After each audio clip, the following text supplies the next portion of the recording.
You are now listening to the Add 10 Gallons Concrete Podcast. Wait, the answer was add 10 gallons? Add 10 gallons. My first thought was we got to put Actigel in there. Yeah, great. Truck's on the way. On the way. Yeah, okay. I've got two observations, neither of which are really educated or well thought out. Which are like most of my observations are. There aren't a lot of problems on a job site that can't be solved with a sack full of biscuits. Today's episode of the Add 10 Gallons Concrete Podcast is brought to you by Actigel 208. Actigel 208 is a high-performance additive for the concrete industry that is greatly beneficial to the producer. It enables them to increase the percentage of manufactured sand by up to 100% and completely replace all the natural sand in the mix.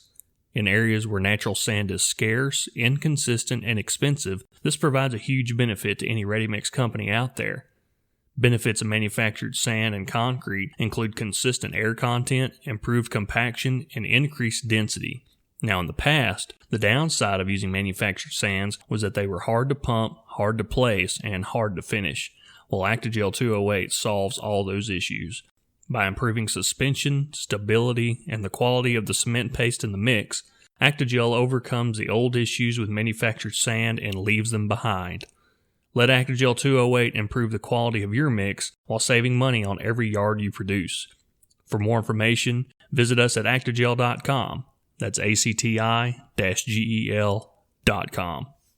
All right, ladies and gentlemen, welcome into another edition of the Add 10 Gallons Concrete Podcast. We're back from World of Concrete. We've had a little bit of time to digest that, and we hope you guys have enjoyed the content that we put on both the podcast and our social media pages. But like I said, we're back, so let's check in with the boys. Paul, what's going on?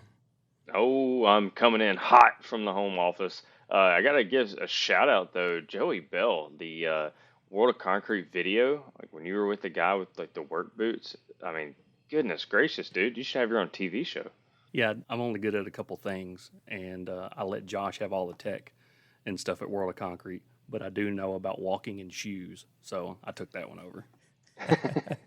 Yeah, you talk about what you know, right? You let the boy go. So we were talking to Keen, and I mean, obviously Keen makes, hiking shoes and boots they have for a long time, and they're really nice. So Joey knew more about them than I did, even after I did some research. So we were like, well, heck, man, you got this one. I just held the camera. It was kind of nice going back and forth like that. Joey did some interviews. I did some interviews. It worked out nice. Plus, broke it up a little bit on our social media pages so they don't always have to look at me talking to people. Yeah, it was fun. We had a pretty good diverse group of interviews, I think. We had tools, we had workwear, we had ASA, the organization. We had tech, had a little bit of everything this time. Yeah, for sure. And I'd say the show had a little bit of everything, right? Like even in our wrap-up, we never really said, well, this hall was all this. I mean, the North Hall was all tech, but the tech had such a wide range of topics and, what they were actually promoting to the industry. It didn't feel like there was a whole lot of anything there, really. That, that was kind of the theme of the entire show this year at World of Concrete. But we're back, and I guess we have ConAg in about 6 weeks, so we'll go out there and do a little bit of the same format, same flavor, but the show will be a lot different, in my opinion. Yeah, I think it's going to be crazy. They are projecting more than 65,000 people to attend this year. I saw that. That's wild. 2.7 million square feet of exhibit space. And there's no way you could there's literally no way you could see everything when there's that much exhibit space. So we're going to do like everybody else and target certain people, certain friends and colleagues and acquaintances, and hopefully make some new people while we're out there. Yeah, and I know Paul was a little salty about not going to World of Concrete. He had mentioned as such. So you get to go out to ConAg with us, and that's good because we could use the extra person. And if we have some corporate brass coming out there to see what we're up to, maybe we can put them to work as well. Yeah, I think we've got like at least 3 people that are coming to support you guys this time. You did such a good job at World of Concrete. It got noticed. So you're going to have a little bit of help because it was a lot. You guys, I mean, we're busy from sun up to sundown, and we appreciate that effort. But I also want to give a shout out to all our new listeners, all our new subscribers that were coming in, just to let everybody know January of 2023 was the greatest month in podcast downloads for the history of this show. When you look at subscriber count and you're estimating that, it looks like it's grown by about 30% just in the month of January. So we welcome in all the new listeners. Thank you guys for joining us. Yeah, definitely. I mean, it's nice to go out there and get a little exposure, but once you get that exposure, you got to give the people what they want. So we'll keep coming to you with plenty of content to keep you busy. What the people want is to make sure that I'm finding new and creative ways to irritate Josh. So he goes on some kind of rant about how he doesn't like the government. That's the usual theme. That's the usual theme of most episodes, especially this section where we talk about current events and things that are going on within the industry. And sticking with the World of Concrete theme, do you guys remember that giant blue pane glass hotel and convention structure that was built adjacent to the convention hall that seemed to be like halfway partially completed for the last decade? It was, half the projects I feel like I ever see. Yeah. Yeah. Well, this one in particular, it caught everybody's eye because, I mean, it's this giant hotel, casino, luxury resort, but, half the windows were broken out. It was unfinished. Well, in Construction Dive today, and shout out to Construction Dive, by the way, if you guys like industry news, and obviously you do because you're tuned into this podcast, Construction Dive is my go-to, and this is not an ad. They are my go-to source for just overall industry news. They do a phenomenal job. But they came out with a 2023 Outlook section of their website, and in that Outlook section, they listed 7 projects to watch in 2023, one of which was this fountain blue, and the way they spell it, I presume it's supposed to be pronounced Fontaine Bleu, but I'm going to now pronounce it Fountain Blue. Yeah, get that French stuff out of here, America. And it's a $3.7 billion project. A Florida-based development firm finally, okay, I'm reading here. A Florida-based development firm with the help of Koch Industries secured a $2.2 billion construction loan to complete the project. It'll be completed in 2024, and it is set to stretch across a total of a 25-acre property, 9 million square feet on the north end of the Las Vegas Strip. And like I said, it's adjacent to the convention center. It'll house 3,700 hotel rooms, 550,000 square feet of convention and meeting space, as well as your gaming, dining, retail, gym and spas and all that stuff. So what has been sitting there partially completed for the last decade will be completed by about the middle of next year. When I see projects that aren't being finished, sometimes you just assume that the contractor who had the project, had some kind of difficulty, whether COVID crushed this one specifically, but, because it takes years to build these things, right? So if it was unfinished 6 years ago, but then 3 years ago, you're 3 years into the project and COVID hits or whatever, and, things go sideways. I wonder, though, is this a situation where, like, the competing hotels and convention space around it, like, try to block them from getting it done? So, like the Westgate, like, what if the Westgate was like, yeah, no, we don't want another game in town over here on this convention land, right? And they were out there just like knifing them. Dude, that's a great theory. That's a great theory. I mean, Westgate looks at like, man, I don't want 500,000 square foot of convention hall right across the street when we just built the West Hall expansion project. Yeah. Exactly. And so for our new listeners, if you're not familiar, speculation is our favorite thing on the show. So I'm absolutely speculating that a major multinational hotel is knifing another project. Well, if there's one hotel in Las Vegas that's going to stab somebody, it's probably going to be the Westgate. Yes.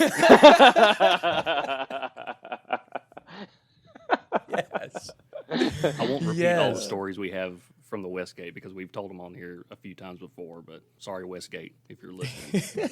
Elvis made it great back in the day. Yeah. But, well, this podcast isn't going to be the straw that breaks the camel's back there as it pertains to the Westgate. They're going to be just fine without us. So. That's true. But, I will play devil's advocate for a second. When we were first staying there back in, was it 2014, 2015? It was horrible. I don't think anybody had a room that didn't have cigarette burns, all over it, right? But They like redid a bunch of the rooms in that Yeah. hotel. I think the last time we were there, it was actually like, oh, are we in the right place? Like, is this the same hotel? And then you go Yeah. down to the casino for it, you're like, oh yeah, still the same place. But the rooms were like 10 times better when the new owners took it over a few years back. They're stepping up in the world because I wasn't allowed to smoke a cigar there around the sports book. So they're slowly Yeah. coming along with the times, I guess. And They're moving away from being like the low end like budget Hard Rock hotel and moving into the 21st century. I like it. Yeah, you could Yeah. smoke a cigar in where the table games were, where they're pumping the oxygen in. But they probably wouldn't let you smoke in the sports book, Joey, because they have that restaurant attached to it. That's probably why. Yeah, we'll just say that. Let's get back into more speculation. Yeah, you guys want to? All right, so I'm just going to briefly brush over the other 6 projects that were on this watch list because a couple of them are pretty cool. One of which is the new Buffalo Bills stadium. Did you guys know the Bills are getting a new stadium? Yep, and the greatest business minds in the world are NFL owners who privately hold these NFL teams, but somehow get public tax dollars to build their stadiums. Yeah, Yep. phenomenal. So the Bills and the NFL combined are going to put in $550 million to this project. Erie County is putting in another $250, and the state of New York is putting in $600. They're doing that with the Titans here in Nashville, too. Titans are getting Yeah. a new stadium, and Nashville's forking out. I don't know what the price, I don't know any of the numbers, but Nashville's forking out a pretty hefty portion of that Yeah. new stadium. But to Paul's point, it gets worse than this. I mean, the fact that the NFL and the Bills are almost splitting it is pretty good in certain considerations because there are some stadiums that are being built where the county and the state pretty much foot at least 80% of it. This is mild compared to some other ones. I think I don't know if you'd call it being devil's advocate or just what it needs to be called, but, you know, the counties and the cities, the towns, the surrounding areas get a lot of business. You know, the Titans are the biggest game in town, and they generate a lot of business down there on Broadway. So I think the Titans and the NFL probably came to, in Nashville's case, they probably came to Mayor Cooper or whoever, maybe in Davidson County, and said, hey, y'all are benefiting a pretty good bit from us being here. And you have all these other events that are held here. You have concerts, you have whatever else that's held at a stadium. So it's not like they're using it, how many home games do they have, 8 or 9 throughout the season? It seems like every couple of years they keep adding games onto the schedule. So you just wait. It'll be about as long as the NASCAR season. Yeah, they do that, and then they have concerts, and they have everything else, and the city is just reaping the benefits. So Yeah. I don't blame the NFL or the teams for coming to the city and say, hey, you guys are making money off of this. We'll pay this much, y'all pay this much, and y'all can hold events here for the rest of the year. Yeah, you got Las Vegas. And go back to Vegas, they just built that new stadium for the Raiders out there, and that stadium, the construction costs were $1.4 billion with a B for the construction. The overall stadium itself was actually $2 billion was what it cost to do everything, but the construction was 1.4. The city of Las Vegas agreed that the residents would have to pay for $750 million of the $1.4 billion in construction costs. But that would, you don't have to, the city doesn't have $750 million laying around. So you have to tax everyone, and you have to add, there's actually, when you book hotels in Vegas now, there's like an 88-cent tax per night on your room that goes back to the Raiders or whoever for building that stadium so they can collect that money.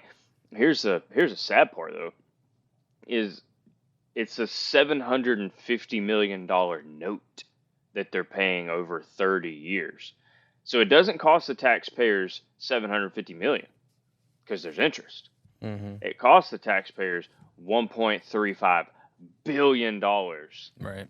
over the next 30 years. So I guess you got 25 years left on the life of that joker, and more than $1 billion that the taxpayers are going to be having to come up with. Hopefully there's some people that are paying that tax where they can look at that stadium and be proud of it because it is the Death Star. It's probably one of the coolest buildings I've ever seen. out there in Vegas. But It does look awesome. That giant sphere. I forget which casino or which place is building that giant sphere out there. That is legit the Death Star. I mean, it's big, round, and black. Like the Death Star, that's the Death Star, and for all you Star Wars nerds, the Raider Stadium is going to be like Darth Vader's palace or whatever, if you ever watch Star Wars. yeah, no, it's a cool stadium for sure. All right, last thing on this Bills stadium, and one of the newest features that they're putting in this stadium is radiant heating in the floors, which seems like a pretty elementary idea, but how do no other football stadiums have this? How do they not have radiant floor heating at Lambeau or Soldier Field or, I don't know, pick a northern climate? Yeah, I don't know. My buddy Jacob has it in his bathroom. right. Yeah, you got people down there where you live, Joey Bell, they need it in their driveway so they can get out when it ices like it did last night. I'm telling you, yeah, just to kind of go off topic here. My entire road and driveway is an ice skating rink, and my wife, Krista, couldn't go to work. Daycare is closed, so my house is full today. Yeah, I'm going to have to edit out some children in the background today. Well, and also for all the new listeners of the podcast, Joey is absolutely the greatest at going off topic. So, no worries here. We excel at that as well. All right, wrapping up. JFK Airport Expansion Project is a $14.2 billion project. They're building a whole separate terminal and sprucing up a bunch of other ones they have. Dallas-Fort Worth area, there's a Southeast Road Connector project, $1.6 billion. BMW has a EV supplier plant going in Florence, South Carolina. Amazon's building a bunch of data centers. How is the Tesla Gigafactory in Nevada not on this list? It is. I didn't get there yet. Sorry. That's the next one. There's a link to that. They even got their own article about the Tesla Gigafactory. And then there's some like residential project in Southern California that whatever. Yeah, Tesla's mega factory in Nevada, that's $3.6 billion. And that's where their EV semi-trucks are going to come from. Yeah, and if you didn't listen to one of the recent episodes where we went through the EV semi-trucks, we're not going to cover that again here, but it is very strange that people think that's going to work. We'll see. I don't want to... Look, Elon Musk has figured out a lot of things. So if he thinks this is going to work, then I'll sit over here and watch it work. But, the basic math that we ran through on this program, it's sketch at best right now. Right. I'm not going to dispute the guy that figured out how to land a rocket right back where it took off from. But if he's going to make these semi-trucks, these battery-powered semi-trucks viable on a day-to-day basis, he knows some stuff that I don't know. So we'll just have to sit back and figure it out with him, I guess. Yeah, and we solicited a little bit of feedback on social media about the idea of concrete trucks, being electric. And our theory was that it's possible, if you had a charging station there at the plant and, they don't make trips that are that long and so on and so forth. But judging from the feedback on social media, they have very many doubts about that. And I think one of the bigger ones was the amount of voltage it would take to turn those drums. A drum full of concrete would absolutely drain a battery. So they were pretty adamant about no electric concrete trucks. Yeah, that's a good idea. I mean, I was thinking about the transit, right? Just moving the truck from point A to point B. At no point did I even consider the amount of power it would take to turn the concrete drum. And honestly, an electric motor, the amount of torque that they provide would be beneficial. However, like we talked about in that previous episode, with any electric motor, the more load you put on it, its efficiency and longevity drops dramatically and very quickly. So I think, I don't know, that's the underlying issue we have with most EV vehicles. As soon as you put a load on them, the range drops by at least 2/3. But fellas, that's what I got to talk about regarding the industry today. What'd y'all come with? I've got one. It doesn't really get political. That's a great way to start. It's a great way to start, Joe. He's setting it up. He's like, this isn't going to get political, but Did y'all hear about them documents? Did you see the latest leaks? Speaking of concrete garages, no, this I came across this and it was just interesting to me. It's a Supreme Court decision siding with a concrete company versus a union in regards to a driver strike. And I think maybe it was Josh that covered this however many months ago. From Seattle, yeah. Yeah, so the situation was, I won't read the whole article, but basically the truck drivers walked off the job site with concrete still in the trucks, right in the middle of the job. And the court decision came down to, well, is the concrete company liable? Because that concrete went bad, after the 90-minute rule. So is the concrete company liable or is the union liable? And they kind of had to go through, in most of every other part of the country, if the concrete is in the drum for over 90 minutes, then yeah, the concrete company is liable for that. And I think in the article, the court originally ruled in favor of the union, saying that, yeah, the concrete company is still liable for the concrete. But then they came back later and said that no, representatives came forward and basically said, hey, the drivers walked off the job site, they left the concrete in the drum, and we lost probably $100,000 that day because of that. So it was just really interesting. I figured it would trigger a little bit of discussion among the three of us here on who's at fault, what are your thoughts, and do you think it could happen again in the future? Well, I think if you can prove that it was a staged protest by union employees and that they conspired together to do an organized protest, then you can pin it back on the union. If it's just a single rogue employee, then the manufacturer has to take that one on the chin and reprimand him or her in other ways. You can argue that sometimes there's a lack of accountability there because when they band together, they feel like they're untouchable. And I applaud the courts for trying to reverse that trend, as our long-term listeners kind of know how I feel about unions at times. Yeah, for sure. It's interesting because what happened in that case that Joey's referencing with the Supreme Court is the Supreme Court of the United States took this up because after they ruled against in favor of the unions in the Washington courts, they then went to the state, appealed to the state, and the state, Washington State's, the highest level of the courts in the state, they actually dismissed the appeal. And so when the appeal was dismissed, the concrete companies took it before the Supreme Court, who agreed to hear the case. So when the Supreme Court got their hands on it, they're in a kind of a tough spot because these types of things, this is not the first time that you've adjudicated a strike happens, something at the company, whether it's a product, in this case it's concrete, gets spoiled.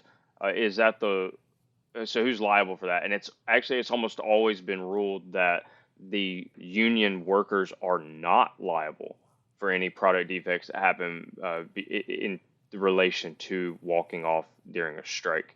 But in this case, the Supreme Court did not rule that the union was at fault. What they actually ruled is that this case should be revived. And so they're leaning toward favoring the concrete company, but they're actually sending it back down to the lower courts and telling the state of Washington, hey, you guys need to go and review this again because this may be a different situation. And the reason why it's different this time than other times is because of destruction of property. So the union agrees that, along with Chief Justice Roberts in this case, by the way, is that it's one thing to spoil the milk, it's another thing to kill the cow. And in this case, the union bosses are arguing, the lawyers for the union are arguing that, yes, the milk spoiled, the concrete in the drum got hardened, but we didn't burn the plant down. We got to make sure we're staying in the lines of what's protected in these union workers' striking ability.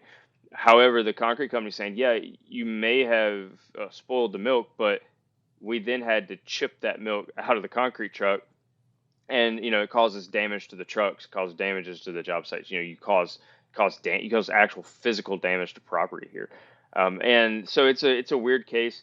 In the article from the NBC News that Joey's referencing here, the concrete company says it did lose $100,000 as a result of failing to fulfill a contract on the day of the strike. It also claims additional damages, but it's not listed in how much the additional damages are. I think it's less about the money here, right? It's got to be about making a point that you can't just walk off and then leave us with a bunch of destroyed concrete mixer drums. Yeah, if you're gonna walk off, bring the truck back and empty it out first. Right. I'm actually going to keep things in the realm of the courts as well. And this time, I know on here I try to like fire Josh up because it's hilarious when he gets on these rants. But today I want to talk about something that pisses me off. And I cannot stand frivolous lawsuits. They drive me crazy. Preach. I just don't understand like people's motivations in life. And this one makes me even more angry because the lawsuit is coming from the city. In particular, we're talking about the city of Winnipeg. Yes, our neighbors to the north are once again doing something that I can't wrap my head around. So in this instance, they built a new police headquarters like 7 years ago in the city of Winnipeg.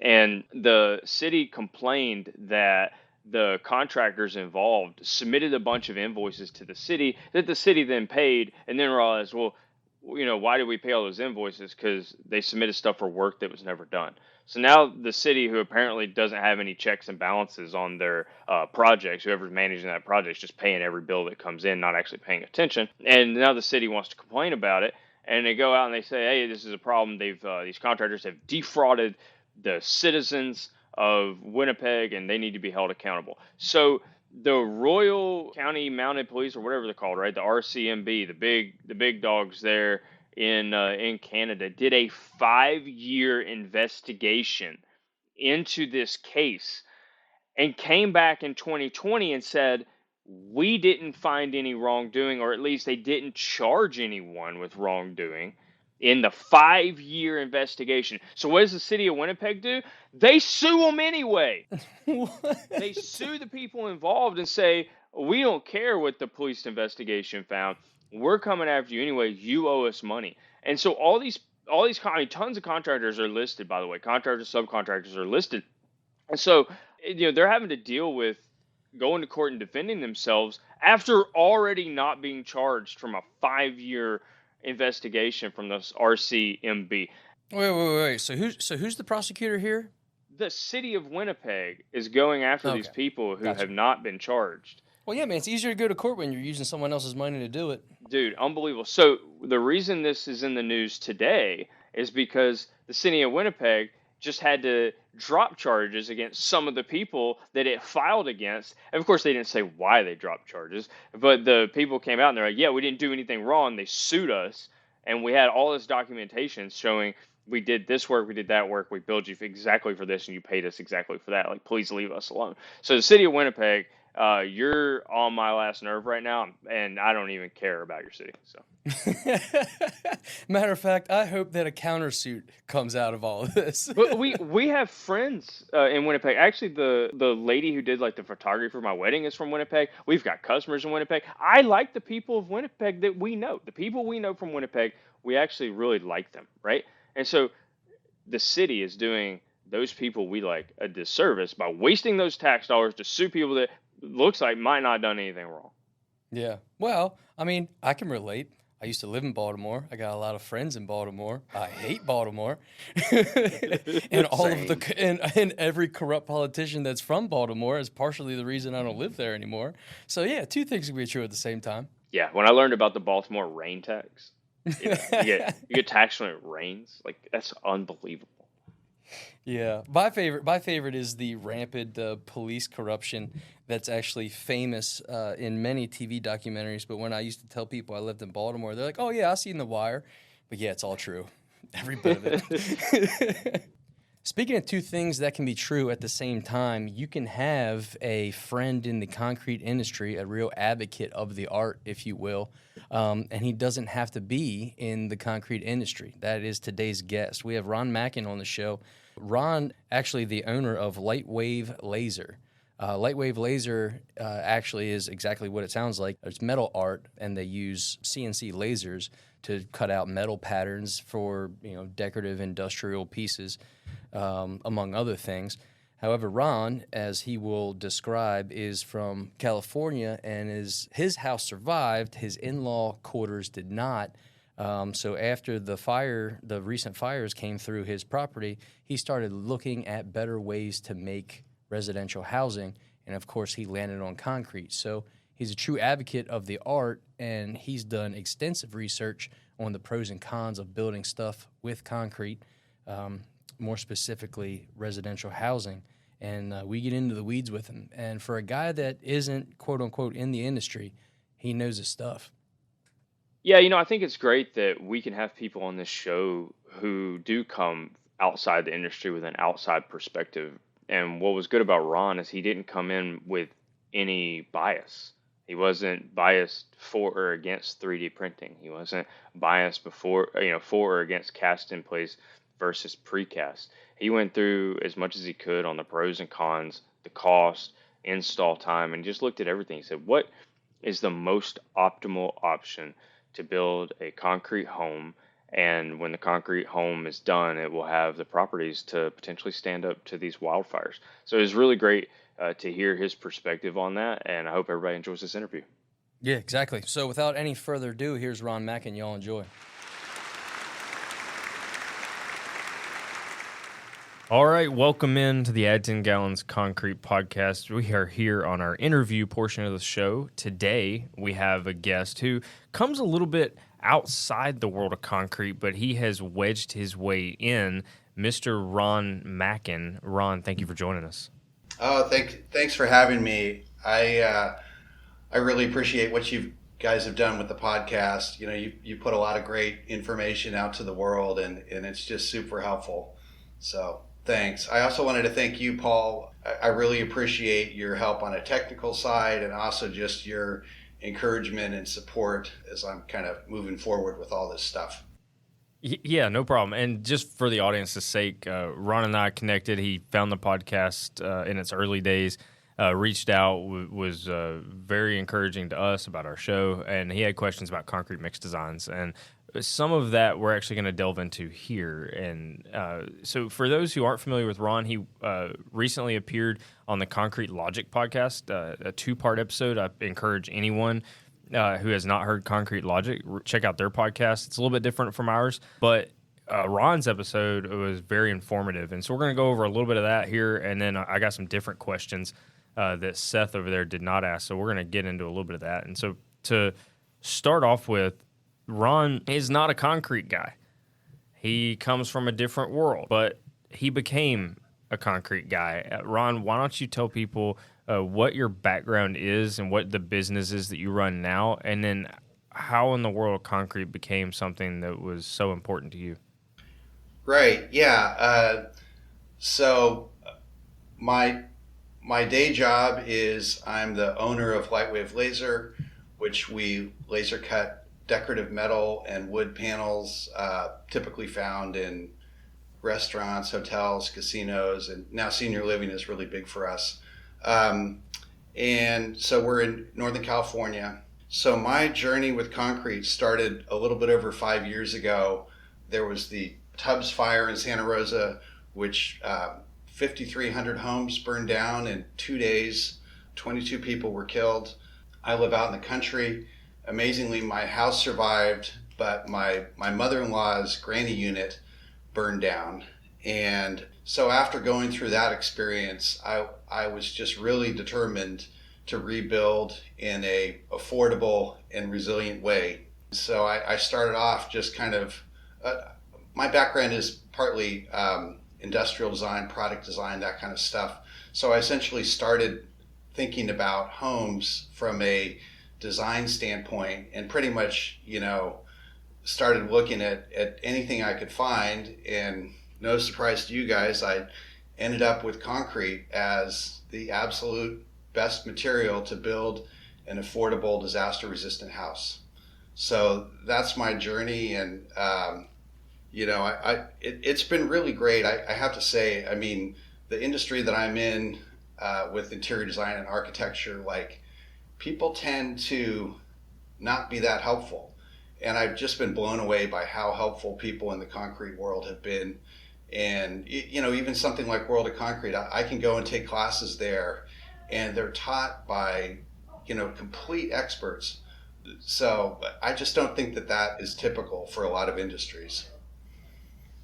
No, it's very interesting, and I think part of the reason you get that support is because you're generally trying to do something that is better than what's been done before. And there are a lot of concrete people that love to see things be done better. And when concrete is the superior material that's only used a fraction of the time, then it kind of hurts our heart in this industry. And so the sector you're pointing at is it was residential homes, and for you found that concrete was superior to a stick-built house. Why don't you educate the audience just a little bit on some of the research? I say some of because you did an incredible amount. So maybe hit the highlights for us on what you found in your research, why concrete is a superior building material for residential homes when it comes to durability against natural disasters. Yeah, definitely. Well, for probably 300 plus years in the United States, we've been building homes primarily with wood. Wood has been abundant, relatively affordable, easy to work with, flexible. But, the world is changing in terms of both what we expect from homes from a energy efficiency standpoint and a resiliency standpoint. Resiliency, basically the definition of that is the ability for a home to withstand the threats that it would reasonably expect it to face. So for big parts of the United States, hurricanes, flooding, and wildfires are an increasing threat, and that's one of the trends. Another trend too is that lumber, if you compare a 2x4 from 100 years ago, it's just a very different thing than the 2x4 that you could buy now. You'd be talking about an older growth wood with more resins in there that are insect resistant. It was just thicker and stronger. And then if you compare concrete, 100 years ago, that was just the very beginning of concrete. And concrete is, in the last 30 years or so, just has become a completely different high-tech material, and most people don't get that yet. You guys obviously are in the middle of helping that happen, but people just don't get that concrete is such a different material now than it was, say, 30 years ago. So in terms of trends, you've got wood that keeps on getting worse and concrete that keeps on getting better, and then our expectations for what houses need to withstand. It's all heading toward that more and more houses should be built out of concrete. And just as a little point of reference, in 2009, about 4% of new homes that were constructed were essentially concrete-based framing. And then by 2019, that had grown to 10%, so a 2.5 times increase. It dropped a little bit in 2020 and 2021 to 8%. I'm not totally sure why that happened. I'm sure it's partly pandemic related, labor related, maybe cost. And then something else too is that most of the increase in home construction out of concrete is happening in the South. And it's being driven by two primary factors. One is places like Florida have increased the building codes so that it's very difficult to build a regular stick frame house that's going to meet the wind requirements and that type of stuff. So concrete becomes a more viable option. And then the other factor that's happened in a lot of states is that insurance companies will give a credit to a more resilient house like a concrete house. So you might pay a little bit more up front, but then over time you're going to save on that insurance. To me, I would say the message is that more and more homes are going to be built with concrete in the future. And, if we're at 10% now, I'm hoping we're at 40 or 50% a few decades from now. The whole industry hopes that we're at 40 or 50%. I was going to ask you when you were saying 10% of the homes, I was going to ask if you had a breakdown of how many of those were in Florida, because you cannot build a house. Like the first story they're almost all concrete masonry units that are grout filled CMUs. Almost every residential home in Florida is built like that with a stucco on top of masonry. And then the insurance things you're talking about, we actually discussed that on a podcast one time. The state of Alabama does that. In the southern part of Alabama, they get hit by hurricanes every year, and if you can get to like that top tier, I forget what they call it, like diamond tier for some of these insurance companies, which is where pretty much the entire house is made out of concrete and resistance to the hurricanes. They give you like a $10,000 annual credit, and the state of Alabama, home insurance is $100 a month. It's like. Wow. I mean, the $10,000 credit covers you for like 10 years of home insurance payments or something crazy, whatever the number is. It's absolutely bananas, the amount of savings they're going to give you, because they're just assuming that there's going to be nothing wrong with that home. Yeah, I've heard that similar things are happening in Louisiana. And I know, like in Florida, I mean, there's many insurance companies that are at the risk of going into bankruptcy because of the claims that they've had in recent years. So.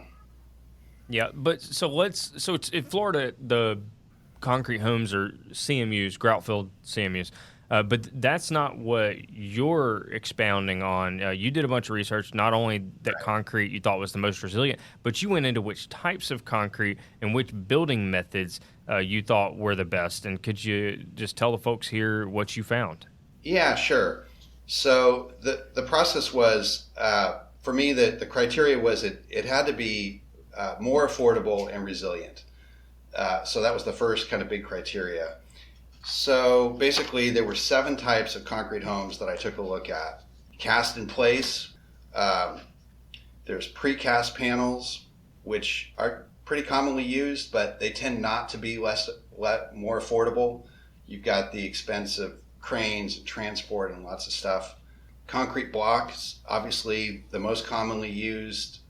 It's relatively simple and affordable, but it doesn't have, well, one is there's challenges with insulation and air tightness, that kind of moisture management, that kind of stuff. And you just can't get the same strength in a block type format. There's ICF, insulating concrete forms, which those are pretty popular. You essentially have an EPS foam on the inside and outside, and then you've got 6 or 8 inches in the center that's cast in place with rebar. It's used for a lot of basements, but also you can do the walls of a house with that. Another one is ICCF, which is like ICF, but instead of that being EPS foam, the problem with the EPS foam is that you have to put sheetrock on the inside, and you have to put moisture barrier and some kind of siding or stucco or whatever on the exterior. With ICCF, that's where they take something like recycled wood or recycled EPS and they mix it with cement, so they get something that's insulating but more durable, so that you can work with that more directly. Like you don't have to do the same number of steps. I looked at 3D printing, which there's tons of information about right now and interest in, but when you get into it, I mean, who knows where 3D printing will end up, but it is nothing viable right now. It's more expensive than traditional construction right now, and in many ways they've kind of automated the fastest part of the process, which is essentially framing up a house. And then the one that I really ended up settling on is called skip panels, or structural concrete insulating panel. And what that is you've got at least 4 inches VPS foam in the center, so that's your insulation. And then you have the wire mesh on the inside and outside. And then you have these welded truss elements that go through the foam that essentially create kind of an I-beam. So, and then you need 2 inches of concrete on the inside and outside of the wall, and it becomes an incredibly strong thing that is disaster resistant. You can withstand over 200 mile an hour winds. If the entire house floods, it's relatively easy to recondition it. It's not like you got to rip out sheetrock or deal with mold. Anyway, there's a whole series of benefits to it, and that's really where I ended up. Yeah, we've actually seen those made before. Joey, weren't they making those in Nebraska? I don't remember that exactly. I remember we did a lot with hollow core and precast out there. I don't remember that. Okay, well, I'm thinking of a different company, but I know I've seen it because I thought it was interesting seeing these concrete ice cream sandwiches floating around out there. So it's interesting that Ron settles on that as his concrete of choice. So Ron, you're saying that was like the best performance, or that was the most economical, or when you looked at all the trade-offs, you said that was the best thing you found so far? Yeah, right. I kind of skipped over some of that. So one big advantage that it has is the simplicity of the overall wall assembly. You don't need sheetrock on the inside. You can just paint the walls. You could apply type of plaster. There's a lot of different options for the interior of the walls. And same thing on the exterior. You could paint it. You could do a stucco, but you just don't need the moisture barrier. You don't need to add insulation. So it's a very simple number of steps. It's using a little bit less concrete than ICF. You've got essentially 4 inches overall versus ICF has typically 6 or 8. But because of that separation and the way that an I-beam works, they get a lot of strength out of that.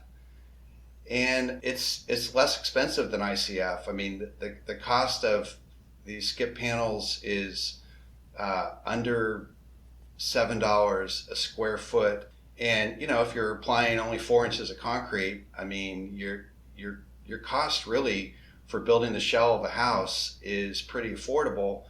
And you've essentially simplified the process. Like, you can use the same panels for the roof, so you don't need a metal roof. I mean, I'm using waterproof concrete, so you need like a rubberized finish, basically a rubber paint. There's other options, but that's the most common. So you've got this simple wall assembly, and then you essentially eliminate many steps that are part of regular home construction.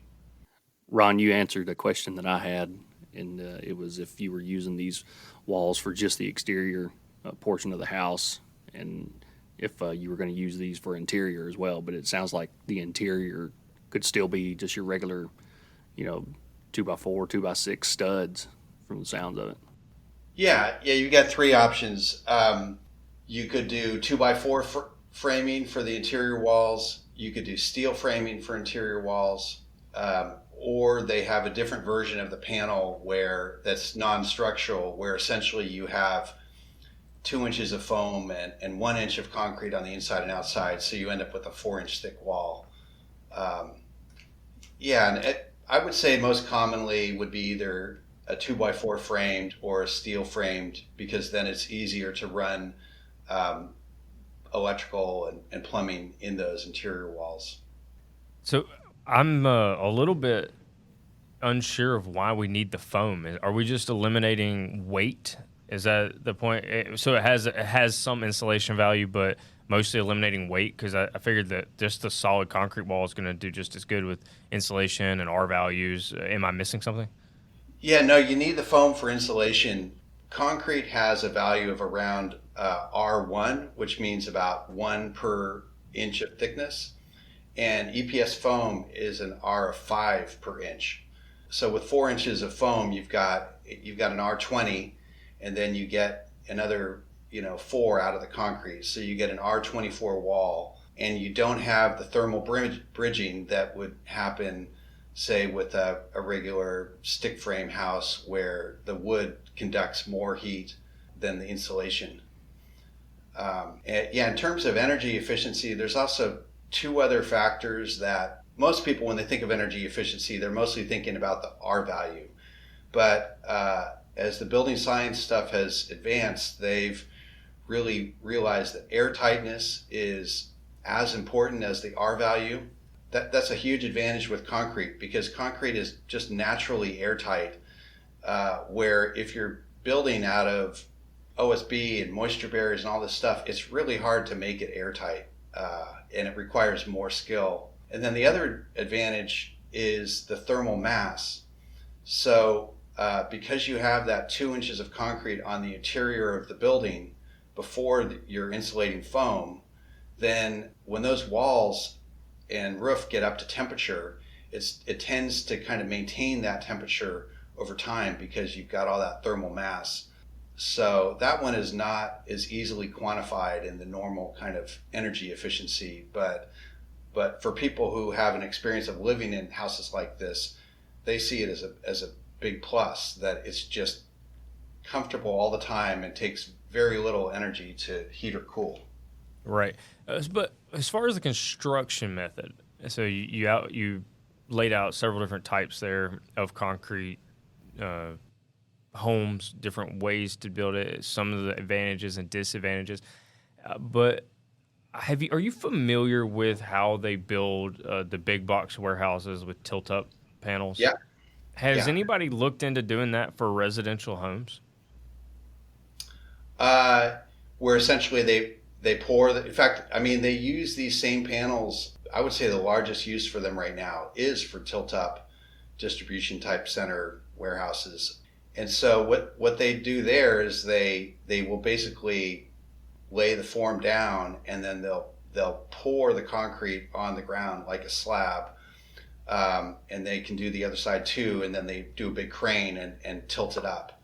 So, you definitely could build a residence that way, but, I think having that crane is definitely not a common thing that's part of house building. And really, like for using these skip panels for residential construction, you have a regular slab foundation, and then there's rebar that comes up, and that's to really, attach the walls to the foundation. And standing up the panels is relatively easy. Yeah, what do you need? Because you're saying crane's not normal, but I'm thinking if you're going to put these skiff panels up, you're going to have something to hoist those up too. They're light enough. A couple people can just pick them up. I would say, I guess, well, certainly anything 1 story, even 2 stories, I think you might, or you could do it with like a skip loader.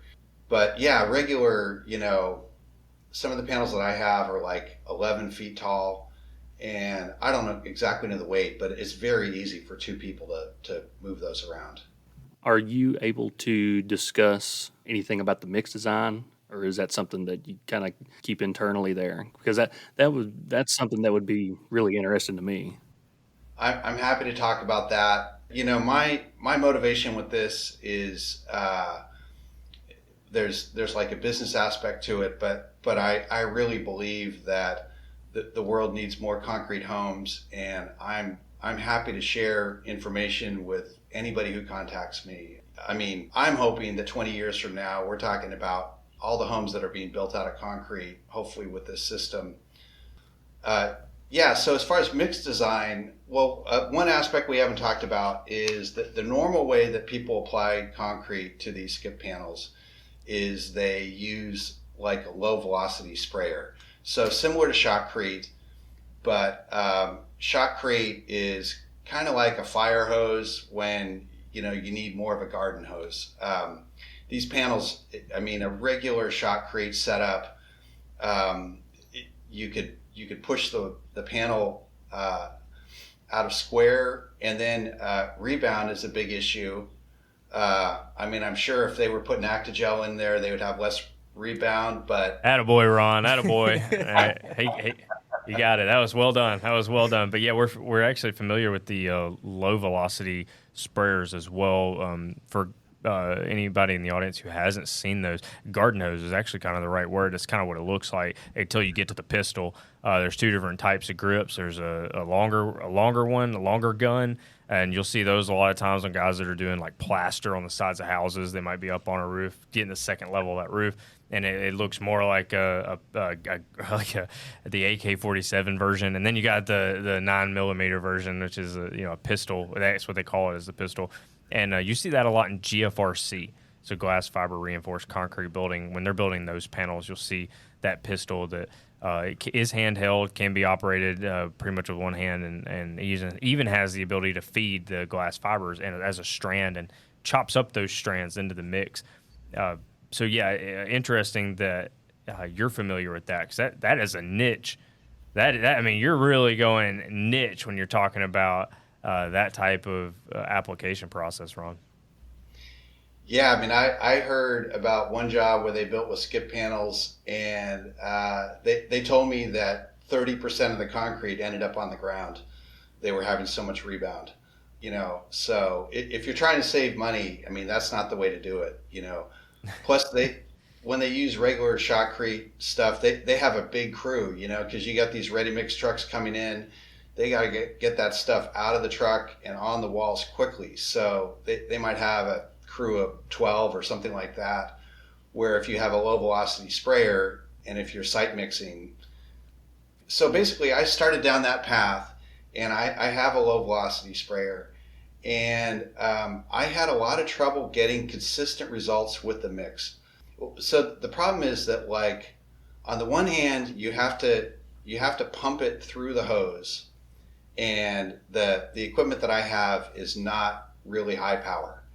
So you got to get it through the hose, and then as soon as that concrete hits the wall, you want it to be sticky, and so you can get good buildup. And the problem that I had is, I just couldn't get really consistent results.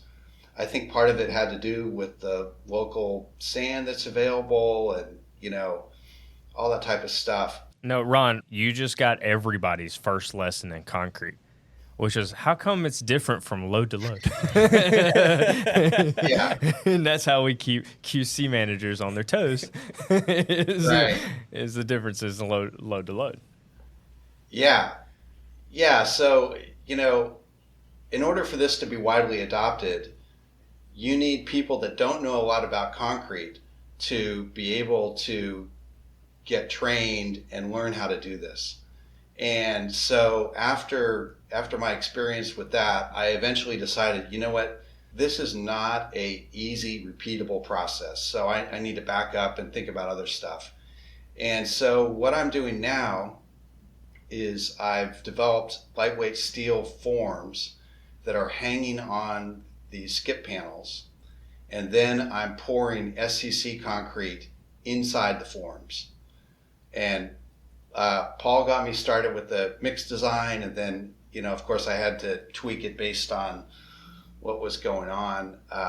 But it was just night and day. Like, I mean, I had always kind of thought there was a certain kind of mystique to SCC concrete.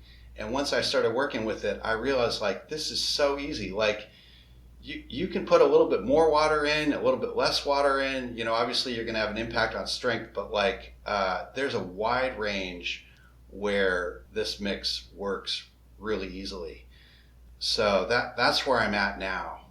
Is and really the concrete mix part was the easier than the forms. I'm still kind of refining the forms, but I'm convinced this is the right way to go. The SEC part of this is interesting. The industry is very much scared of self-consolidating concrete. And the reason they're scared is what Jim Casilio says is we're all a bunch of inbred elephants, meaning that we all talk to each other and we never forget. And that mostly has to do with things that didn't go well. And so the SEC concrete in the ready mix facilities can be very difficult to work with, Ron. But I would like to hear your experience. Are you batching on site, and then I can sort of play devil's advocate about what the challenges are in ready mix? So the local ready mix place that I'm working with, they've been pretty receptive as far as working with me on this SCC mix, and basically I'm providing them things like Actigel and a nylon fiber and other stuff. So basically I'm providing them with the admixture stuff, and we've developed a mix design. So maybe I've just gotten lucky, but so far my experience has been good with working with a local ready mix place. They're relatively small, more scaled for a residential kind of thing that doesn't need thousands of cubic yards. What kind of strength are you trying to get out of this mix? So I would say like 3,500 minimum. but the numbers have been coming in higher than that, partly just, you add the high range water reducer that you need as part of SCC. And like another principle too is this whole idea of robust design, which it originally started in Japan as a kind of a quality related field of engineering. And the idea is that you're trying to get consistent outputs out of variable inputs. So the idea, like it started in post-World War II Japan, if you're trying to make, say, like a high-quality resistor, but the quality of the ceramic that you get varies tremendously from batch to batch, it's how do you design that product and design your manufacturing process so that you can get consistent results.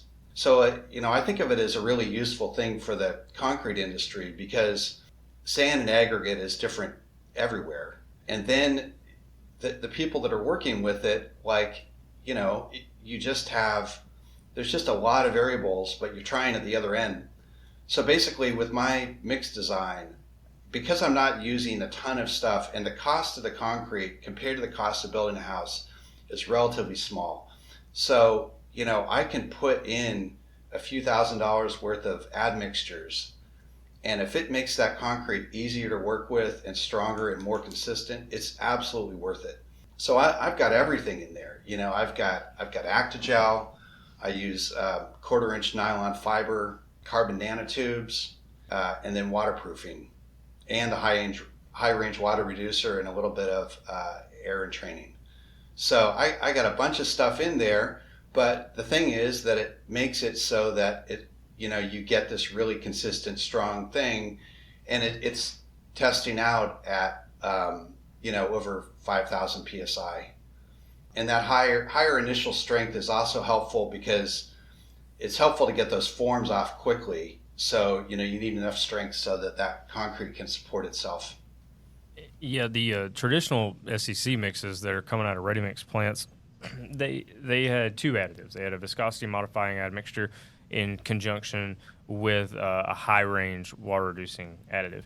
And the problem, as I see it, is that we have such a tendency to want to engineer these mixes to be as lean as humanly possible, and the SCC doesn't need that. SCC actually needs some robustness. SCC would benefit from multiple aggregate gradations, and it benefits from powder. Don't care where you get the powder from. It really benefits from good particle packing, which is more easily obtainable in concrete for using multiple sands and multiple rocks. And it benefits from more powder. It just keeps everything together, the glue that keeps it all together. And when you strip all that away and you have a 57 stone and a sand, and maybe your sand's not great, and then you're trying to strip that powder down to 500 pounds in a mix that you want to be high strength, and they load it up with the chemicals, and boom, you all of a sudden have a puddle. And you're like, well, I don't know what happened. It's like, well, you're trying to do something that mix wasn't meant to do. But in the concrete sense, when you start over engineering it, it starts getting super expensive. And it's like, so the owners didn't want to buy it. You're like, oh, well, you don't need less people. And he's like, I'm not going to fire my whole team, just so that I can pay more for concrete. Like, get out of here. A lot of times it was family. Like, I'm not going to fire my cousins from the workforce because you want to sell me this $high concrete. So it's been a really difficult game of trying to show, hey, there's a lot of value here, and also we can make this consistently, because as you mentioned, Ron, you're trying to have a consistent output and all the inputs, all the variables are all natural materials, and natural materials are going to have fluctuations. As much as we wish they didn't, they're always going to have fluctuations. And so a game of concrete, making ready-mix concrete is a game of trying to adjust to that. And when you're making these SCC forms, you're saying they're steel forms, which is good because you got to stand up to the hydraulic pressures of SCC. Are you doing anything on the inside of the steel forms? Because they make them now that you can put those rubber liners in there, and you can actually make the outside of the concrete wall that you're pouring look like a stone facade or look like a wood facade. Are you thinking of anything along those lines right now? Maybe someday down the road.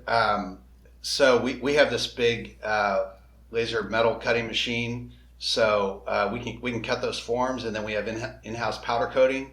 So I'm essentially just applying a polyurethane powder coating.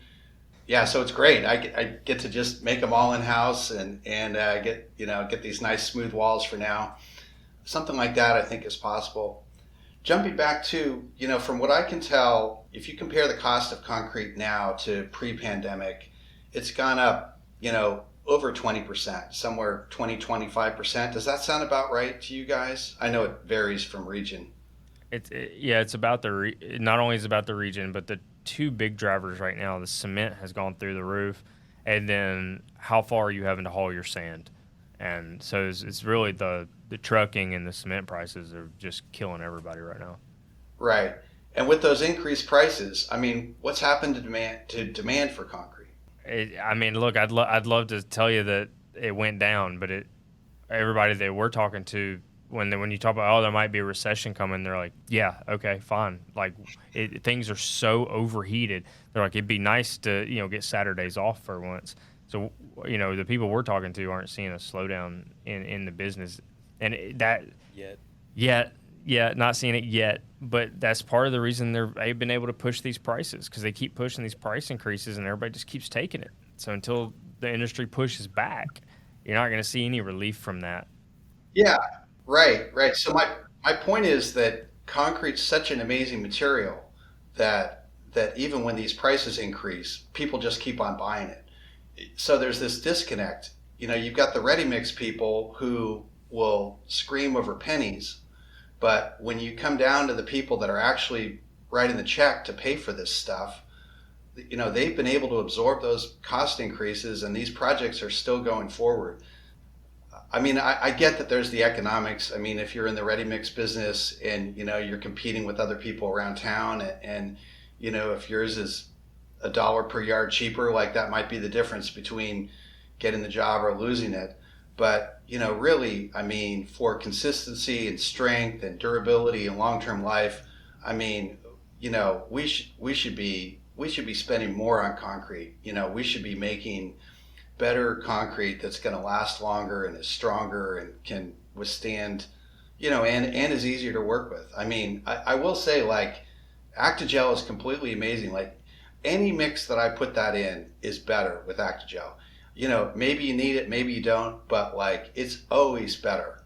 There's other admixtures that I feel the same way about. And, I'm just hoping that over time, somehow, the people that are writing the checks will become aware of the benefits of paying a little bit more for concrete in the long run. We hope so too, Ron. We hope so too. No, but thank you for saying that. We are obviously we work for Actigel and push that product, but we believe in it wholeheartedly. Our company, we manufacture it and sell it all over the world, and we agree. Same thing you said. We believe the same. Think it makes the best concrete. What we actually do on our end is we actually try to push the price of our product as low as humanly possible. Like, we're constantly researching new ways to manufacture the product, new ways to package the product. Is there anything we can do to move this product so that it actually costs the end user less money, so that they be as willing as humanly possible to use Actigel? Because it's our belief that when they put it in a concrete, they'll say, wow, that was better, clearly better than what we used before. And what happens a lot of times, they'll say, oh, that's going to be my Cadillac mix. But if we can get the cost of our product lower, then it can be every mix. It doesn't have to just be the Cadillac mix. And so why are we doing that? And this is what I wanted my response to be to you, Ron, about the economics of ready mix and wanting to make everything as high quality as possible. It is so tough to do in a commodity-based business. And when everyone looks at what you have as a commodity, then it ends up being a numbers game. And so what does that look like in reality? The profit margins on an average ready-mix concrete company, the average company, is less than 4% profit. And the high end of the industry is around 25% margin. And those are almost all consolidated in one region. It's all in the Rocky Mountain region. So I don't know what kind of magical numbers they're getting out there, but it's really, really high.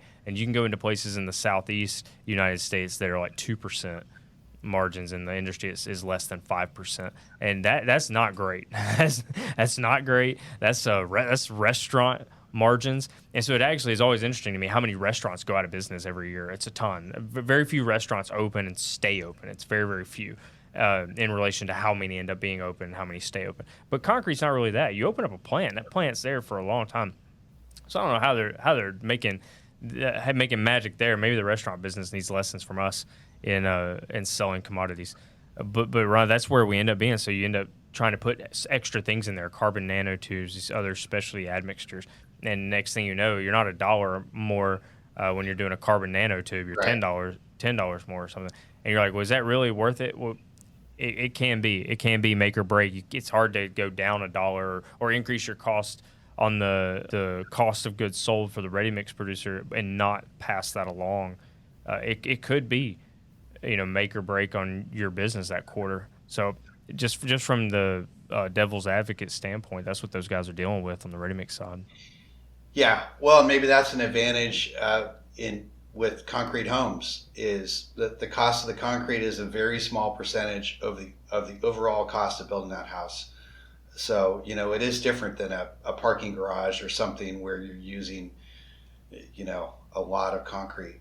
Yeah, hard to have a $300 per cubic yard sidewalk, but maybe you can get that cost absorbed a little easier in residential homes. That's a very interesting point. Yeah, well, especially since you're only talking about 4 inches of concrete thickness on the wall. So your cost per square foot is, I think I'm at even with all these fancy admixtures, I'm at, I think about $3 per square foot for the cost of the concrete. So, it's totally worth it. I mean, how's that compared to the stick frame for a house? Do you know what the comparison numbers are? it still is more, but as soon as you add in sheetrock and moisture barrier and all that type of stuff, it's less. So there's no reason that a concrete home shouldn't be cheaper than a stick-built home if the process for how you get the concrete on the walls is developed to the point where it's simple and repeatable and pretty straightforward, where you don't need people with decades of experience with working with concrete to do it. Right. And so my point of asking if you were doing the rubber liners inside of your metal forms, the reason I asked that is because if you can give a consumer a stone facade or a wood facade that you can then paint, as you mentioned you were probably going to do anyway, and if you can give them that rather than a straight, sleek concrete exterior, then you've right away passed one of the hurdles that 3D concrete printing, which we agree on this show, we've said many times, has several hurdles. But one of the hurdles they have is the exterior of that home looks, I think it looks horrible, but it looks different. And people don't necessarily always love different. And if you can give them an exterior of a home that you're building and it looks familiar, then I think you're already halfway there. And, and I think these rubber inserts, we've seen them, there's a lot of precast plants that have them on their jackets, their metal forms.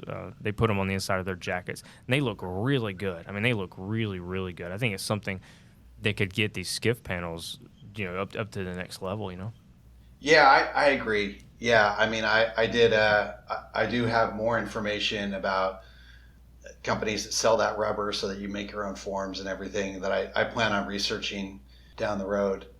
Yeah, I made my own one time around a tree, and it was way harder than I thought it was going to be. Oh, really? Casting a form around that tree and trying to pour that thing around. I'm sure I made it more difficult than it needed to be, but I hope life is easier for you when you have to go try and do that. Yeah. Well, with 3D printing, they're in trouble when they start trying to convince you that those lines are really beautiful and that you want to keep them on there. yeah, that's funny. And we actually know some of the people that do that stuff, not personally, but as acquaintances, and they put Actigel into a lot of those formulations. So real friendly with those guys, but I'm not afraid to tell them like, hey, those lines, this isn't a soft serve ice cream machine.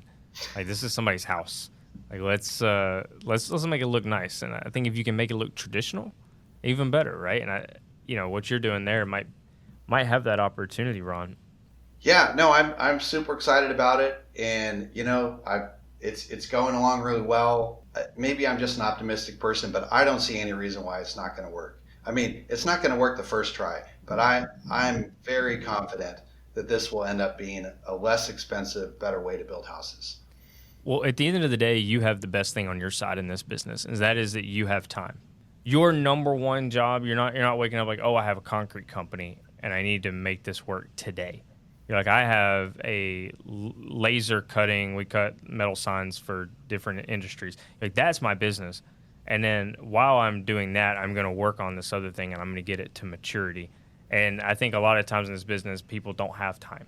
They need now. They need instant gratification right now, or they're having to go to investors, or they're having to get bought out, whatever it is.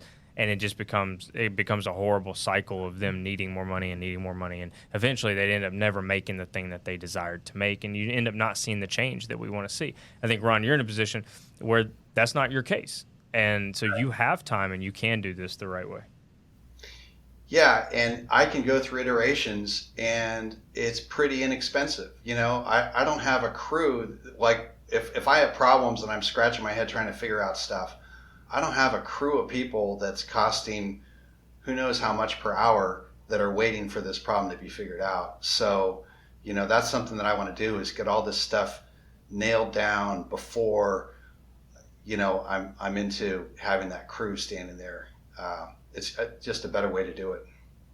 Yeah, absolutely. Hey, man, I really appreciate you being here. We cannot let you go without asking you the signature question of the show. So I have a different crazy story that's not concrete related. Is that okay?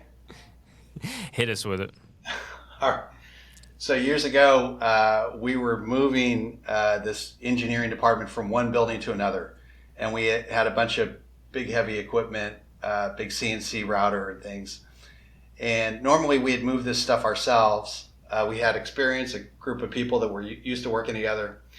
Well, the CFO hired a moving company, and basically he said that he didn't want us to spend time on this, and we weren't qualified. So we hired these people, and they were pulling this 5,000 or 6,000 pound piece of equipment down a hallway, kind of an access hallway.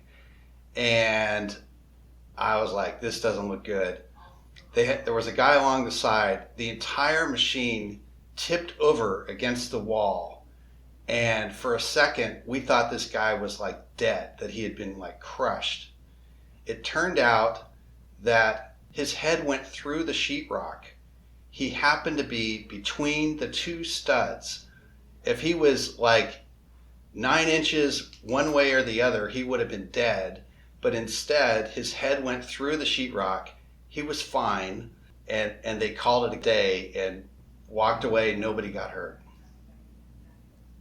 Wow, That's a good one. Yeah, that's pretty good. Wow, I'm really glad that guy's okay. Holy smokes! I'd have left the whole Kudos. sheetrock. Yeah. Carl's head was here. Yeah. Kudos to cheap sheetrock.